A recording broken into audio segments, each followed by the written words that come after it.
Hi guys, so this is the one colour challenge. Now I have a lot of Winsor & Newton inks that I've been brought for Christmas from my dad, and I haven't had the chance to use them, so I thought I would actually do a picture of some OCs. This is Rocco and this is Christian, an OC made up by my live stream chat, which is actually currently going. So yeah, I've written down all the names of the colours of my Winsor & Newton inks in here, and I'm going to shake it up and see which one I get, and that is the only colour I'm going to be using in this. So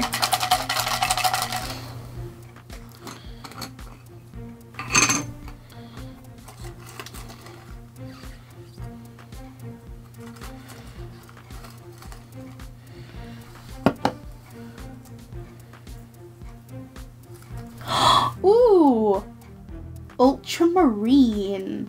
That's quite a dark blue, and that can be watered down. So first of all, I want to say that the original colour that I got on the side was actually canary yellow. Ugh. Canary yellow. So because I was streaming while I was doing this last week, I actually asked the chat what I should do, whether I should actually pick out another colour or whether I should actually use that one, and most of the chat wanted me to pick another colour, and I was on the fence about it. I wanted to maybe challenge myself with canary yellow, but I kind of wanted to pick another colour. So I actually picked out Ultramarine, and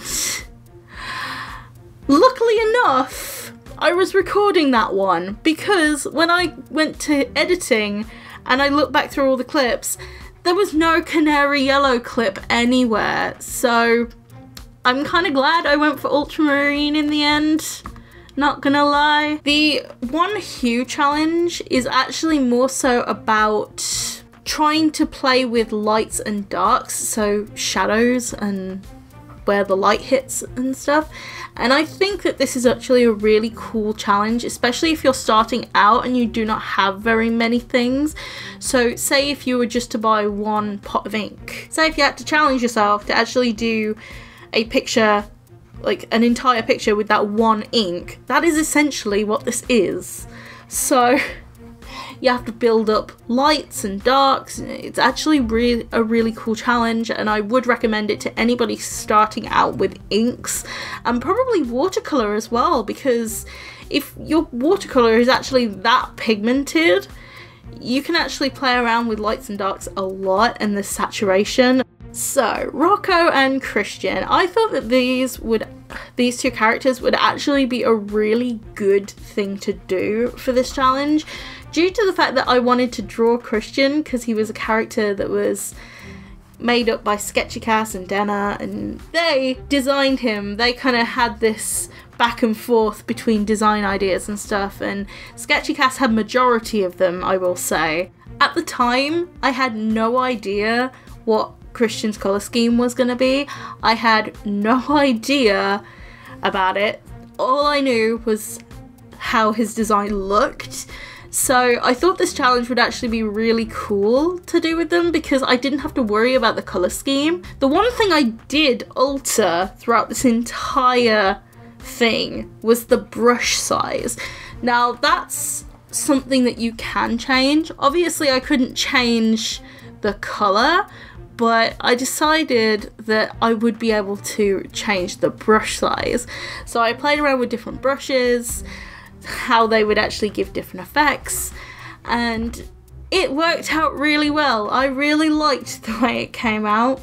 So I also used a gel pen as well, a white gel pen. This was just to add the highlights back in, because when you're working with ink, you can't leave sections of white that are so tiny, because inevitably it will actually just take up the entire piece pretty much. You can fill big areas with ink essentially, and to work white back into it, I just used a white gel pen, and I hope I actually did okay. I hope you guys like this piece. I love this piece, to be honest. I actually really want to do more one hue challenges where it's focusing on one colour, and I like the overall tone that the picture gives. So it kind of mimics Rocco's cool attitude towards people. At first glance, Rocco gives people the cold shoulder. So I don't really have very much more to say about the picture, so I'm gonna talk about what I did this week. So I extended the date of the contest, and Rocco is actually a part of that contest. It was a good link, so yes.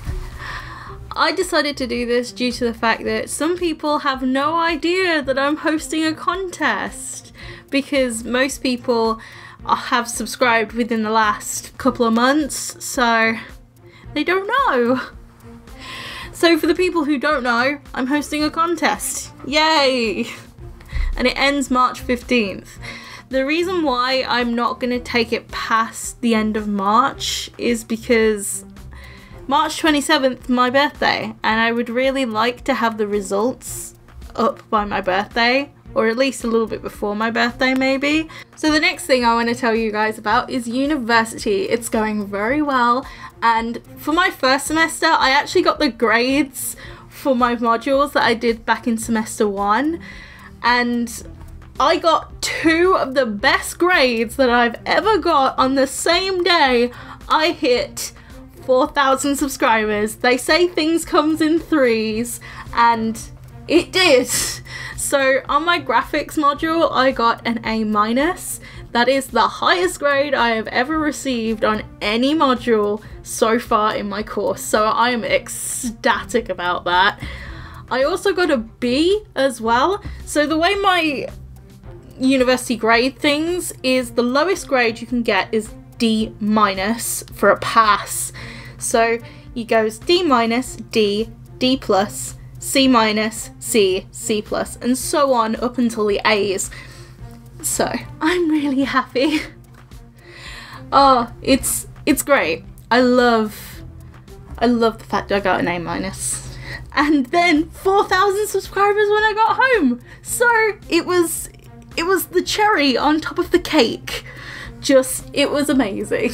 The last thing I also want to say is also about university. I've received those amazing grades, but semester 2 is actually a lot more stressful than last year. It's definitely getting harder and harder each year, and I can definitely tell.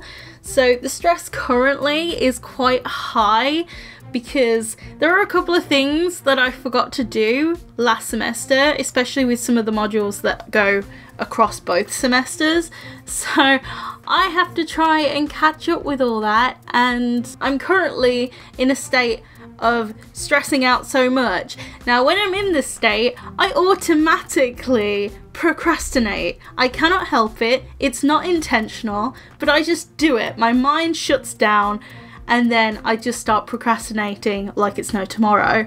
And it's really annoying that I do that, and I can't help it. As well as that, all my own stress is self-inflicted due to the fact that I am a perfectionist.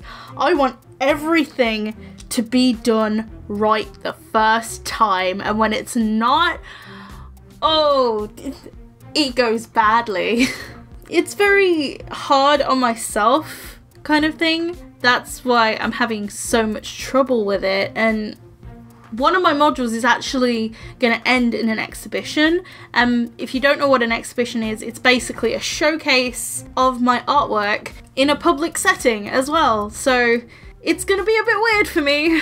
I'm not going to lie, definitely weird. The stressful part about it is the fact that it's going to be at the beginning of May. So I haven't even started on any of the final artwork. None of the classes even started on the final artwork. We all have ideas and we all have concepts that we want to flesh out, but no one has started. So that is something that is on my mind and is constantly weighing me down with stress. I can't help it. And also I've got to do research, development work, and so much stuff to do with it. And then there's everything else. Like, this is just for one module that I'm talking about. Not all of them. Oh, because I'm self-inflicting this stress onto myself, I can't help it. I want myself to do the best that I can. it's good and it's bad. I just want to say, don't worry about me. I'm just expressing some emotions and everything that I've got to do for my course and stuff. So please don't get worried. It's fine. I'm gonna get through this. I can do it. I know I can. I will see you guys in my next video. Bye guys.